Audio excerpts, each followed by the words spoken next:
pada video kali ini, saya akan mencoba menjelaskan bagaimana cara menghitung nilai IC50 menggunakan aplikasi Prisma. Nah, yang harus kita persiapkan tentunya yang pertama itu kita download terlebih dulu aplikasinya, kemudian kita install. Selanjutnya, data yang kita peroleh dari percobaan di laboratorium, seperti data yang saya tampilkan pada saat ini merupakan data pengujian aktivitas sitotoksik menggunakan metode MTT-assay. Data yang kita peroleh dari labor itu kita susun terlebih dahulu di Microsoft Excel. Data tersebut berupa konsentrasi dari yang tertinggi ke yang terendah, kemudian kontrol juga, kemudian ada data absorban di setiap pengamatan. Nah, langsung saja kita ke bagaimana cara menghitungnya menggunakan aplikasi. Pertama kita buka aplikasinya terlebih dahulu.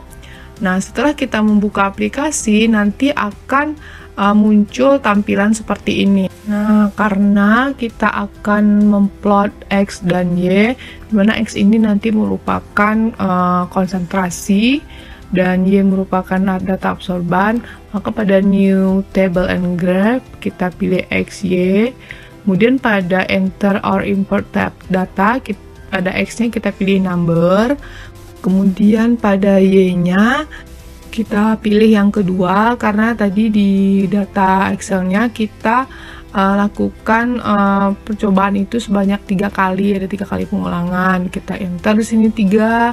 Nah, tapi apabila kita cuman 1 kali aja tanpa pengulangan, kita pilih yang pertama. Kita create. Nah, kemudian akan muncul lembar data seperti yang ditampilkan ini.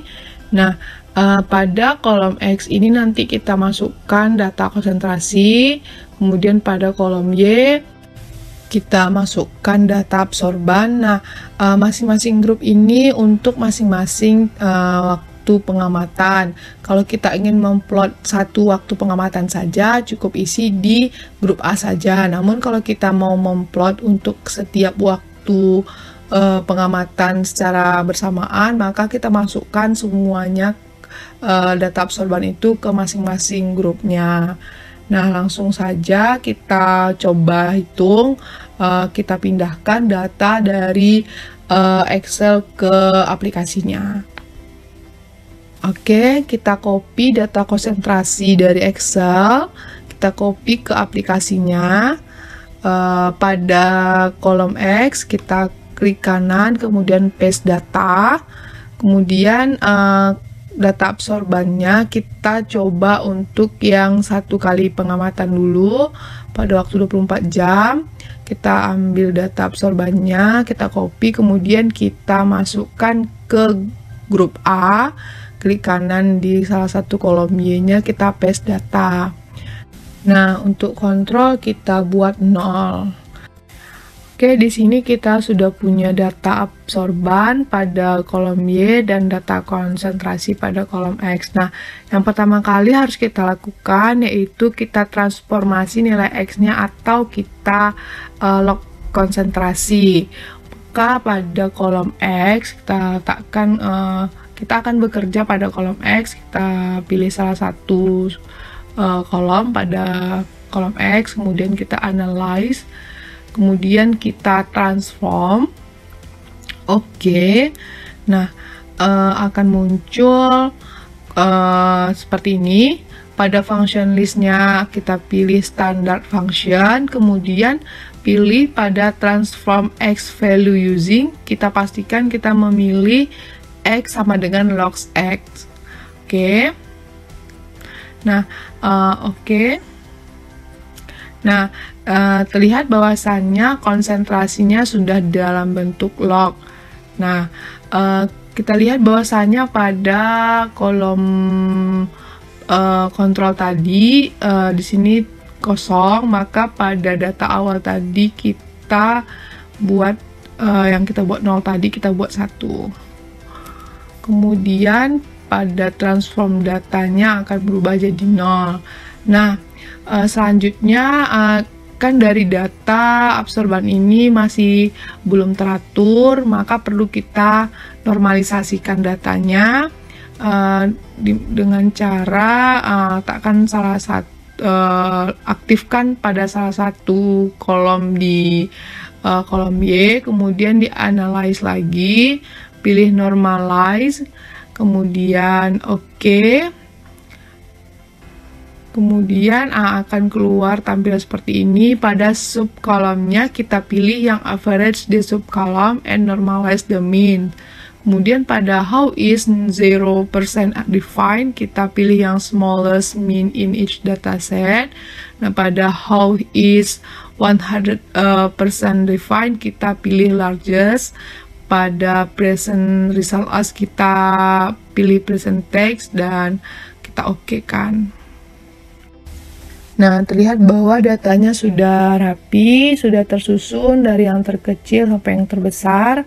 Nah, kita lihat grafiknya bagaimana. Terlihat bahwasanya grafiknya juga bagus ya, tidak kacau. Kemudian kita balik lagi ke data yang sudah kita normalisasikan tadi. Nah, untuk dapat menentukan nilai IC50-nya, kita membutuhkan persamaan regresi. Nah, caranya pada analyze, kita pilih nonlinear regression. Kemudian oke. Nah, kita pilih dose response inhibition. Kita pilih lagi log inhibitor versus normalized response variable slope. Oke, setelah itu kita okekan, maka akan muncul data hasil dari pengolahan nilai IC50 kita. Nah, di sini ada terlihat nilai IC50-nya, kemudian ada log IC50 juga, ada nilai R-square-nya. Nah, kita lihat grafiknya. Kita lihat di sini. Oke.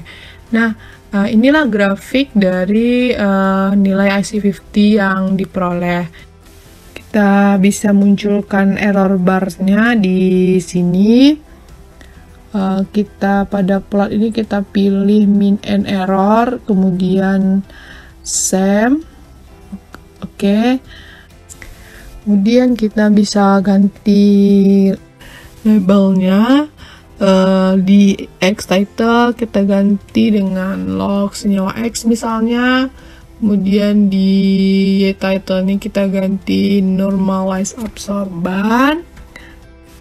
Nah, kita juga bisa mengganti rank ataupun memperbaiki rank dari sumbu X ataupun sumbu Y-nya dengan cara kita klik pada sumbu X atau sumbu Y-nya, kemudian akan tampil seperti ini. Nah, pada Y-aksisnya kita hilangkan checklist pada automatically-nya, kemudian maka akan aktif kolom rank. Maka pada minimum kita bisa ganti misalnya min 10, kemudian pada maksimumnya kita ganti menjadi 80.